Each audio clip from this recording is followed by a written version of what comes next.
ಲಕ್ಷ ವಿದ್ಯಾರ್ಥಿಗಳು ಈ ಎಕ್ಸಾಮ್ ಕುಳಿತಿದ್ದಾರೆ. ಹೆಚ್ಚು ಕಡಿಮೆ ಅದಕ್ಕೊಂದಿಷ್ಟು ಹೆಚ್ಚಾಗ್ಬೋದು. ಅದರಲ್ಲಿ ಎಲ್ಲ ಗದ್ದಲಾಗಿಬಿಟ್ಟದ. ಏನಪ್ಪ ಅಂತಂದ್ರೆ ಈ ಸರ್ಕಾರಿ ಕಾಲೇಜುಗಳನ್ನ ಹಿಡಿಬೇಕಪ್ಪ. ಸರ್ಕಾರಿ ಕಾಲೇಜ್ ಸೀಟ್ಗಳು ಎಷ್ಟಿದ್ದಾವ ಆಲ್ ಓವರ್ ಇಂಡಿಯಾದಲ್ಲೇ ಅಂತ ವಿಚಾರ ಮಾಡಿದಾಗ ವಿಶೇಷವಾಗಿ 55,000 ಕಾಲೇಜುಗಳಿದ್ದಾವೆ. ಅದು 55,000 ಸೀಟ್ಗಳಿದ್ದಾವೆ. ಅವುಗಳು ಬೇರೆ ಬೇರೆ ಕಾಲೇಜುಗಳಲ್ಲೇ ಸರ್ಕಾರಿ ಒಂದು ಏನಪ್ಪ ಅಂತಂದ್ರೆ ಅಕೌಂಟದಲ್ಲ 55,000 ಸೀಟ್ಗಳಿದ್ದಾವೆ. 55,000 ಸೀಟ್ಗಳ ಒಳಗೆ ಕೂಡಬೇಕಾಗಿದೆ. ಅದೇ ಈ ಎಷ್ಟಿದಪ್ಪ ಅಂತಂದ್ರೆ 55,000ರಿಂದ 50,000 ಅಥವಾ 60,000 ತನಕ ಅದು ಫೀ. ಅದರಾಗ ಕೂಡುವ ಸಲುವಾಗಿ ಅನೇಕ ಗದ್ದೆಗಳು ಅನೇಕ ಅವ್ಯವಹಾರ ನಡೆಯುವಂಥ ಸಾಧ್ಯತೆಗಳು ಕೂಡಿದ್ದಾವೆ. ಅದರ ನೆಲೆಯಲ್ಲೇ ಆಗಿದ್ದು.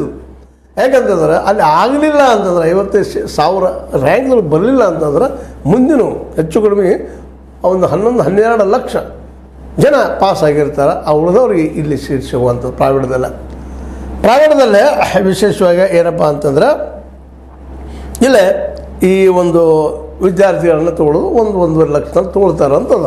ಅದ್ರಲ್ಲಿ ಮತ್ತೆ ಕಾಂಪಿಟೇಷನ್ ಮತ್ತು ಬೇರೆ ಪ್ರೈವೇಟ್ದಲ್ಲೇ 24 ಲಕ್ಷಗಳಲ್ಲೇ 55,000 ಮಾತ್ರ ತೊಗೊಳ್ಳುವಂಥದ್ದು ಇಡೀ ದೇಶಕ್ಕೆ ಸರ್ಕಾರಿ ಶಾಲೆಗಳ ಕಾಲೇಜುಗಳಿಂದ.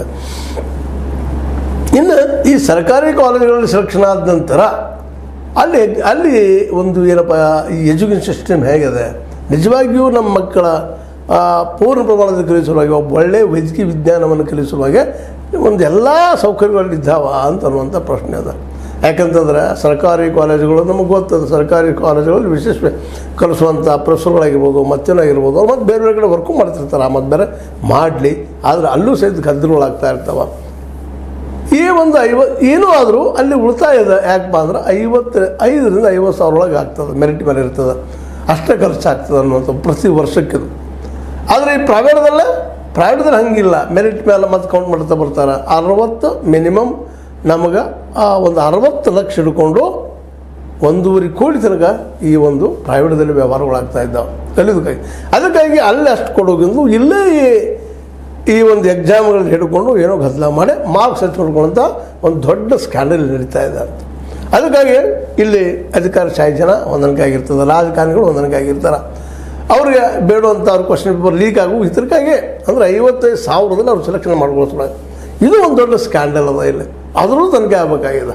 ಯಾಕಪ್ಪ ಅಂತಂದ್ರೆ ಈ ದೇಶದ ಮೊದಲೇ ಕಡಿಮೆ ಇದ್ದಾವೆ. 55,000 ಅಂದ್ರೆ ಬಹಳ ಅಲ್ಲ. ಮತ್ತು ಅದ್ರಲ್ಲಿ ಎಷ್ಟು ಜನ ಪಾಸ್ ಆಗ್ತಾರೆ, ಎಷ್ಟು ಜನ ಡಾಕ್ಟರ್ಸ್ ಆಗ್ತಾರೆ 4-5 ವರ್ಷ ಕಲಿತು ಮುಂದೆ ಬರ್ಬೇಕಾದ್ರೆ ಅದು ಅಷ್ಟೇ ಕಡಿಮೆ ಪ್ರಮಾಣದಲ್ಲಿದ್ದಾವೆ. ಬರೀ ಸೀಟ್ ತೊಗೊಂಡು ಒಳಗೆ ಹೋದ್ರಂತಲ್ಲ, ಒಳಗೆ ಹೋದ್ ಮತ್ತು ಅನೇಕ ಇನ್ನೂ 11 ಲಕ್ಷ ಮಕ್ಕಳು ಉಳಿತಾರೆ. 11 ಲಕ್ಷ ಮಕ್ಕಳು ಅಂತ ಹೇಗೆ ನಿಮಗೆ ಪ್ರೈವೇಟ್ದಲ್ಲಿ ಗುದ್ದಾಡ್ಬೇಕು, ಅಲ್ಲಿಯೂ ಸಿಗಲಿಲ್ಲ. ಮುಂದೆ ಆಯುಷ್ಮಾನ್ ನಾವು ಇವು ಕೆಲವೊಂದು ಈ ಒಂದು ಏನಪ್ಪ ಅಂದರೆ ಆಯುರ್ವೇದದಲ್ಲೇ ಮತ್ತೆ ಕಲಿಯುವಂಥ ಹೋಗುವಂಥ ಪ್ರಸಂಗ ಬರ್ತದೆ. ಅಲ್ಲೂ ಸಿಕ್ಕಾಪಟ್ಟೆ ಇವತ್ತು ಅಡ್ಮಿಷನ್ ಫೀಸ್ 1 ಲಕ್ಷ 2 ಲಕ್ಷ 3 ಲಕ್ಷ ಏನು ಹೇಳಕ್ಕೆ ಸಾಧ್ಯ ಇಲ್ಲ. ಮತ್ತು ಅದನ್ನು ತೊಗೊಂಡು ಬಂದರು ಈ ಒಂದು MBBS ಇರುತ್ತಿರೋಂಥ ರೇಟಲ್ಲಿ ಇರೋದಕ್ಕಾಗಿ ಎಲ್ಲರೂ MBBS ಸೀಟ್ಗೆ ಬರೆದಾಡ್ತಾ ಇರ್ತಾರೆ. ಈ 55,000ರಲ್ಲಿ ಸ್ಕೋರ್ ಹೆಚ್ಚು ಮಾಡೋದು ಯಾರು ಮಾಡ್ತಾರೆ ಅವ್ರು ಸೆಲೆಕ್ಷನ್ ಆಗ್ತಾವೆ. ಟಾಪ್ 55,000 ಬರಬೇಕಲ್ಲ. ಲಾಸ್ಟ್ ಟೈಮ್ ಏನಿದಪ್ಪ ಅಂದ್ರೆ 600 ಮಾರ್ಕ್ಸ್ಗಳನ್ನ 720 ತೊಗೊಂಡ್ರೆ ಅವ್ರು ಸೆಲೆಕ್ಷನ್ ಆಗ್ತಿದ್ದಾರೆ. ಅದ್ರಾಗ ಒಂದು 55,000 ಕೂಡ್ತಿದ್ರು. ಈ ಸಲ ಆಗಿಲ್ಲ, 650 ಹೋಗ್ಯದ. ಆ ರೀತಿ ಮೇಲೆ ಇರೋದ್ರಿ ಅಷ್ಟು ನಮ್ಮಲ್ಲಿ ಪ್ರತಿಭೆಗಳು ಹೆಚ್ಚಾಗ್ತಾ ಇದ್ದಾವೆ.